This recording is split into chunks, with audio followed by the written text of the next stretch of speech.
onge ng'ama dhi wuoyo gi Ruto. Nitie gima iluongo ni context and rationale. Ema da miyo Willis mondo ng'e ni twagni to en twak mane.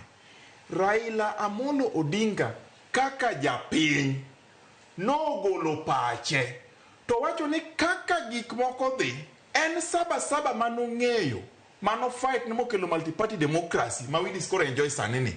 Ne en saba manosetimore, okang' moko nwagoyo to nitie gik mapok otimore. To kong'iyo to neno ka kuma koro Kenya ochomo to deber mondo ji owuo.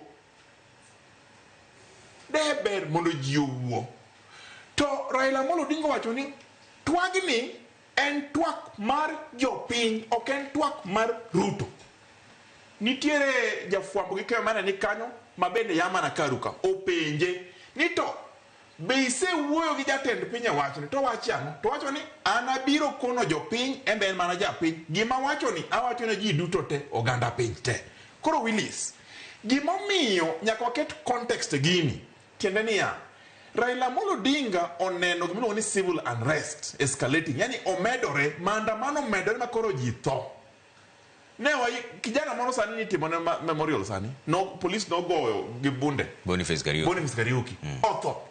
Ji oketho biaseche gi okethore. To Raila Amolo Odinga kaka elder gi jatelo ma Kenya to ng'iyo neno ni gini kuma dhieni.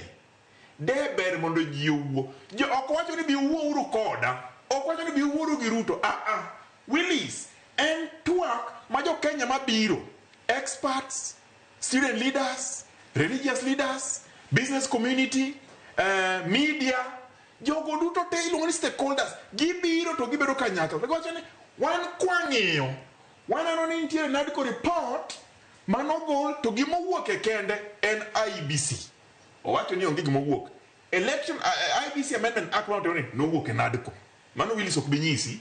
Wang'iyo ni to 10 point agenda cha nowacho ni wa strength devolution pok otimore. Ang'o mondo kik timre?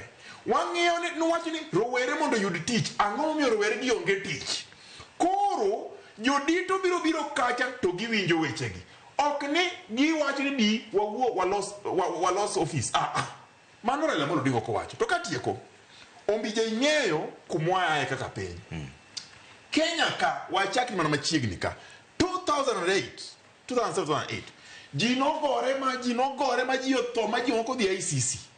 Kane onge Raila Amolo Odinga mano kwal kuche modok piny mowacho ni okwala lakini nekech